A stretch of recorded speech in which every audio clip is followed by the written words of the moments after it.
Ça y est, je crois avoir enfin compris le problème de Marvel depuis quelques films. Avant de commencer cette vidéo, je t'invite tout d'abord à t'abonner à la chaîne puisqu'il y a quelques projets qui vont arriver en cette fin novembre et ce serait vraiment dommage de les louper. Et puis si t'aimes la vidéo, n'hésite pas à mettre un pouce et le dire en commentaire. Bonjour à tous, bienvenue dans cette nouvelle vidéo et aujourd'hui on va parler du dernier film du MCU, j'ai nommé The Marvels. Après un début d'année catastrophique avec Ant-Man and the Wasp Quantumania, on a eu Les Gardiens de la Galaxie 3 qui était vraiment bon, on va pas se mentir. Et du coup, est-ce que Marvel termine bien son année avec leur dernier film? Bah c'est ce qu'on va voir tout de suite. The Marvels, c'est parti. Captain Marvel, la grande destructrice. Tu m'as tout pris.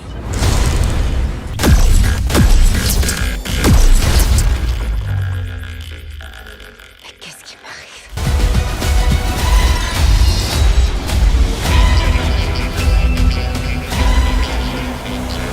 Au passage, vous l'aurez sans doute remarqué, mais il y a eu un petit changement de décor. D'habitude, la caméra était là et je filmais là. Maintenant, je filme là. Et puis, on a cette magnifique affiche du meilleur film de 2023, j'ai envie de vous dire, Babylone. Bon, concentrons-nous sur The Marvels. Ce film va réunir trois personnages. Captain Marvel, que vous connaissez maintenant puisque vous l'avez certainement vu dans les films Avengers Infinity War et Endgame, et celui qui lui est dédié tout simplement. Mais on ajoute à ça deux personnages qui viennent de séries Disney+. On a en premier Monica Rambeau qui vient de la série WandaVision, et on a également Miss Marvel qui vient de la série Miss Marvel. Et toutes les trois elles vont être liées par quelque chose d'assez étrange, c'est que quand deux d'entre elles utilisent leur pouvoir en même temps, elles permutent dans l'espace. Mais malgré ce petit souci, elles vont devoir agir en équipe, collaborer quoi, pour venir à bout d'une nouvelle menace qui s'appelle Dar-Benn, qui a tout simplement envie de se venger de Captain Marvel. Alors déjà à savoir, c'est que j'attendais absolument rien du tout de ce film. Franchement, Les Gardiens de la Galaxie pour moi c'est un petit peu à part et j'étais resté vraiment sur la cata qui était Ant-Man et la Wasp Quantumania. Et au vu des bandes annonces, j'étais en mode ouh, ça sent le même flop, tu vois, ça va être vraiment pas dingue du tout comme film. Et au final, j'ai trouvé ça pas si mal. Alors il y a pas mal de trucs qui vont pas, mais il y a aussi des qualités. Et le fait que je l'aime plutôt ou que j'ai passé un bon moment, c'est certainement parce que j'avais quasiment pas d'attente ou alors elles étaient très basses. Et comme c'est un film plutôt ok, du coup c'est plus haut que ce que j'attendais. Donc c'est sûrement pour ça que j'ai passé un bon moment au cinéma aussi. Mais sans déconner, non, il y a vraiment des bonnes choses dans ce film. Notamment, voilà, on retrouve vraiment un film Marvel. Là, on n'est pas sur de la copie Star Wars. On a vraiment de la bonne action. On a des combats, ils sont dynamiques, ils sont assez sympas à regarder, je vais pas vous mytho. Et puis, ça tape. Voilà, c'est de vrais combats. On sent que chacun des deux parties veut vaincre l'autre, peu importe le prix. Enfin, ils veulent se tuer, quoi. Donc, c'était vraiment bien dynamique et ouais, c'était un bon divertissement. Et le truc qui rend ces combats aussi agréables à regarder, c'est ce que je vous ai dit dans le résumé du film. Le fait que les héros permettent leur pouvoir. Enfin, avec leur pouvoir, permettent dans l'espace. Même moi, je me mélange, t'as vu? En vrai, c'est une bonne idée parce que du coup, ça crée un peu de dynamisme. Un peu d'originalité aussi dans les combats, ça permet de faire des chorégraphies, des combinaisons un petit peu plus élaborées que d'habitude et je trouvais vraiment que c'était une bonne idée. Maintenant voilà, vous verrez un petit peu plus en détail dans les points négatifs, mais ils sont pas allés ultra loin dans l'idée et je trouve ça vraiment dommage. Bien qu'il soit court, on a eu quand même un combat final assez stylé à regarder, qui rejoint le premier point où on a un bon divertissement. Et parmi les trois personnages que compose cette équipe des Marvel, j'ai un préféré, oui, c'est Miss Marvel. Salut! J'ai beaucoup aimé le personnage de Kamala Khan interprété par Iman Vellani et je suis pas seul, vous allez voir. Mais en fait, ce que j'aime bien chez elle, c'est que on a ce côté un petit peu qui veut, comme dans la série, comme dans la critique que j'avais fait de la série, on retrouve ce côté un peu Peter Parker, un petit peu Spider-Man, tu vois. Tous ses pouvoirs, la responsabilité qu'elle a. Elle en prend conscience au fur et à mesure du film, elle évolue et non, franchement, j'ai vraiment bien aimé ce personnage. Il me convainc de plus en plus et je suis assez impatient de la revoir dans un film du MCU. Voilà, on a fait un petit peu le tour de ce qui était positif. Alors, j'ai cité que 3 points, mais c'est quand même des choses assez globales qui sont là pendant tout le film. Du coup, ça fait qu'on a une œuvre quand même qui passe, mais on va pas se mentir, il y a pas mal de soucis, hein. Notamment sur l'aspect technique, artistique. Il y a quelques défauts qui restent, qui perdure depuis quelques films et ça commence à être un vrai problème. Il y a quand même des séquences où on voit que ça manque de profondeur. Tu sens que tu es dans un studio entre quatre murs et t'as pas l'impression d'être dans l'espace, tu vois. Alors oui, ils vont pas tourner sur les lunes non plus, hein, faut pas déconner, mais il y a plein de films qui se passent dans l'espace et on a moins cette impression d'être dans un studio. Et l'autre truc que j'ai remarqué, et ça c'est peut-être la première fois que je le remarque dans un film du MCU, alors c'est peut-être parce que j'y faisais pas attention avant, mais là ça s'est vu. Je l'ai vu une fois, je sais pas s'il y a eu d'autres fois, mais ça s'est vu que il y a une scène qui a été faite numériquement. Enfin, peut-être pas une scène entière, mais c'était au moins une séquence de combat d'ailleurs, et où tu vois, ça se donne des coups de poing, coups de pied, coups de tête, tout ce que tu veux. Et à un moment, la fin de la séquence, je sais pas, les mouvements du personnage étaient un peu différent. C'était pas que c'était pas fluide, c'était plutôt l'inverse, que c'était trop fluide. Ça faisait un peu trop jeu vidéo et du coup là ça se voyait que c'était ni une doublure cascade, c'était plutôt une doublure numérique. Donc voilà, il y a toujours des petits trucs à droite, à gauche qui sont, t'as l'impression, pas bien faits ou pas bien finis et voilà, c'est... Franchement, on n'avait pas ça avant dans les films du MCU, mais qu'est-ce qui a changé? C'est ça que je me pose comme question, c'est entre le Iron Man de 2008 et Captain Marvel, là, enfin The Marvels, qu'est-ce qui a changé, quoi? Vous avez plus de technologie, ok, mais voilà, c'est pas nouveau les films dans l'espace, il y en a eu, ça existe depuis des années. Donc je comprends pas qu'on ait une qualité aussi moyenne, quoi. Bon, ça c'était pour l'aspect technique. Ensuite, quelque chose que j'ai pas aimé, tout simplement. Alors c'est peut-être moi, c'est peut-être un avis global, mais en tout cas, la méchante, elle m'a pas du tout convaincu. C'est pas forcément dans son jeu. Son écriture est plutôt...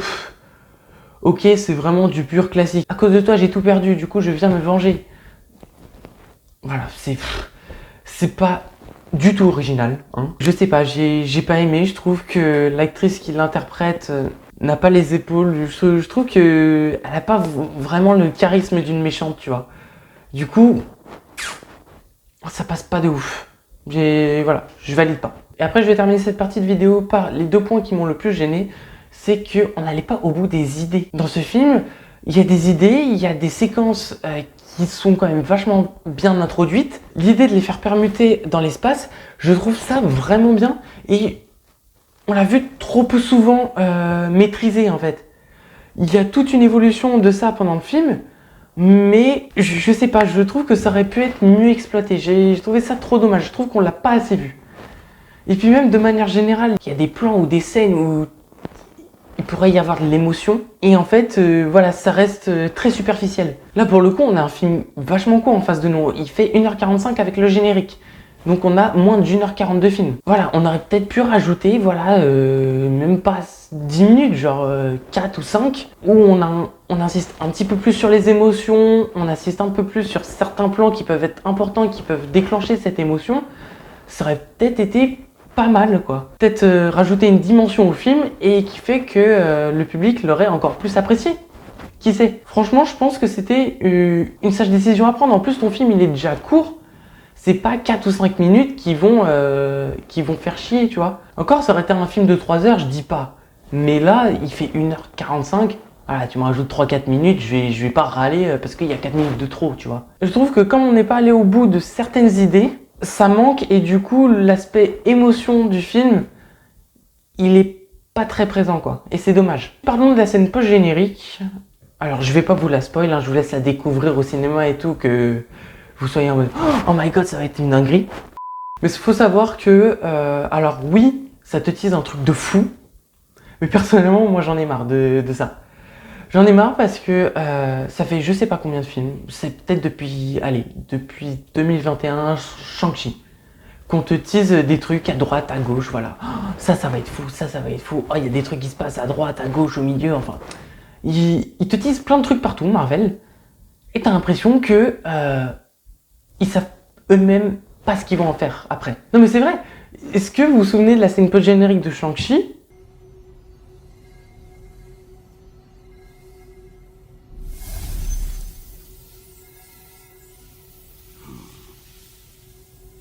Ils ne correspondent à aucun artefact de notre codex. Là, actuellement, au jour d'aujourd'hui, à quoi elle nous sert? Pour l'instant, on ne sait pas. Ça fait 2 ans qu'elle est là, qu'elle est posée. mais on n'en a aucune foutue idée. Et à un moment, c'est chiant parce que j'ai l'impression qu'en fait, les gars de chez Marvel, ils ne savent pas où ils vont, ils ne savent pas ce qu'ils vont faire après. Ils te posent ça là, mais c'est pas ce que ça va devenir. Ils vont le raccrocher par un moyen un peu bidon, tout ça. On perd un peu la magie qu'avait ces scènes post-génériques, cette idée de faire rester les gens en salle. Moi, à la fin de chaque Marvel, pendant la saga de l'infini, j'étais trop content de voir la scène post-générique parce que je savais que ça allait me teaser un truc de fou, tu vois, et qui était directement lié avec ce qui allait arriver après. À la fin d'Iron Man 2, tu as le marteau de Thor, tu sais qu'il va y avoir un film Thor, ça c'est trop bien. Tu sais qu'il y a une grande menace qui a pris un gant avec déjà des pierres dessus. Tu savais pas ce que c'était, mais tu sentais que le mec, il représentait une menace. Et ce mec, c'était Thanos. Même dans les scènes post-génériques, tu vois, je trouve que ça manque de maîtrise aujourd'hui. Donc voilà, la vidéo n'est pas totalement terminée, mais je vais conclure cette critique quand même. C'est un bon film, il est ok, il y a quand même pas mal de défauts, mais ça reste un bon divertissement. Mais on est quand même loin des films comme Iron Man, Captain America ou encore Spider-Man, tu vois. Et les Avengers, c'est quand même à des années-lumière. Et d'ailleurs, c'est peut-être ça le vrai problème de Marvel. Par rapport aux films précédents de la saga de l'infini, je trouve qu'on a perdu, que Marvel a perdu son identité, enfin, ce qui a fait sa renommée. Alors vous allez me dire, oui, il n'y a pas que ça, il y a aussi le fait qu'on observe une fatigue des films de super-héros au cinéma, ce qui est vrai aussi. La qualité des films, elle est quand même moins bien, c'est vrai aussi. Mais pour moi, le plus gros problème de Marvel actuellement, c'est ça, c'est que ils ont perdu ce qui ont fait leur renommée. Alors, je vais t'expliquer. Je vais pas rentrer dans les détails parce que ça mériterait une vidéo bien plus longue, mais je vais te résumer tout ça. Comme la plupart d'entre vous le savent, avant de faire des films, Marvel, ils vendaient des bandes dessinées, des comics, et leur plus grand concurrent, c'était DC Comics. Mais du coup, dans ces années-là, qu'est-ce qui leur a fait prendre le dessus sur DC? C'est le fait que les gens pouvaient s'identifier aux comics qu'ils lisaient. Les gens pouvaient s'identifier aux super-héros de chez Marvel. Il y avait deux raisons à ça, notamment le fait que c'était des villes réelles. On n'est pas comme dans DC avec Batman qui défend Gotham City. Là, les super-héros, ils défendent New York. Et la deuxième chose, c'est surtout, comme je viens de le dire, les gens pouvaient s'identifier à leurs super-héros. Et comment Marvel est parvenu à faire en sorte que les gens s'identifient à leurs super-héros? Parce que justement, ces héros, ils pouvaient avoir les mêmes problèmes que, je sais pas, toi derrière ton écran, que moi, que n'importe qui dans ce monde, c'était des problèmes du quotidien. Et comme ces super-héros pouvaient aussi avoir des problèmes du quotidien comme tout le monde sur cette planète, et ben les gens se sentaient touchés et se sentaient pas si éloignés de ces personnes-là. Et on retrouve bien ça dans les 3 premières phases des films Marvel. On a Iron Man qui, comme toute personne, est sujet à des crises d'angoisse. Ok, il y a un personnage, c'est Ant-Man, c'est l'homme-fourmi, c'est un super-héros.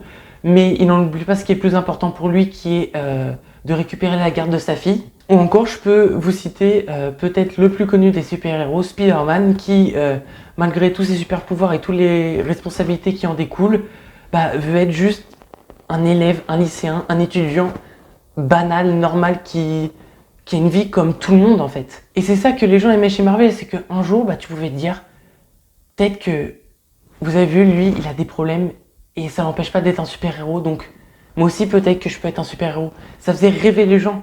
Et je trouve que ça, depuis un certain temps, dans les films, on l'a perdu ça. Alors tu as encore Spider-Man qui est là, mais regarde, tu prends Thor 4, Ant-Man and the Quantumania, et même les Marvels, on est plus loin de ça. Ça se passe plus sur Terre, ça se passe sur d'autres planètes, dans d'autres galaxies ou je ne sais quoi. On est vraiment plus axé sur le côté super-héros. T'as l'impression en fait qu'ils sont devenus invincibles, on n'a plus ce côté normal, ce côté humain en fait. Enfin si, on l'a chez un seul personnage là, dans les 3 films que j'ai dit. Et c'est celui que j'ai préféré dans le film dont je viens de parler, et également celui qui ressort souvent dans les critiques de The Marvels, c'est Kamala Khan, Miss Marvel. Pourquoi ? Parce que, au-delà de ses pouvoirs qui sont quand même assez puissants, au-delà d'être une super-héroïne qui a des responsabilités, voilà, avant toute chose, c'est une ado. C'est une super-héroïne qui reste attachée et proche de sa famille. C'est une super-héroïne qui a des devoirs. C'est une super-héroïne qui doit ranger sa chambre comme toi le samedi matin ou je sais quoi. Donc, tu vois, et c'est pour ça qu'on l'aime aussi dans ce film. C'est parce que elle représente vraiment ce qu'on attend d'un super-héros Marvel. Et elle représente ça par cette simple chose qui est que les gens peuvent s'identifier à elle. Il y a des ados, si ça se trouve, en voyant ce film, ils vont faire Putain, moi aussi je faisais mes devoirs de physique là. Et elle aussi elle les fait. Et elle c'est une super-héros. T'as vu, j'ai un point commun avec un super-héros, c'est cool, non? Donc voilà, pour moi c'est ça le véritable problème de Marvel. N'hésitez pas à dire ce que vous pensez de ça en commentaire. C'est la fin de cette vidéo, merci de l'avoir suivi. Si ça vous a plu, n'hésitez pas à mettre un pouce, à vous abonner, à commenter. Dites-moi ce que vous avez pensé du film, de la théorie que j'avance là actuellement. Et nous, sur ce, on se retrouve bientôt pour un autre programme Marvel, que je pense que vous connaissez déjà. Sur ce, c'était Ciné Trip. Salut!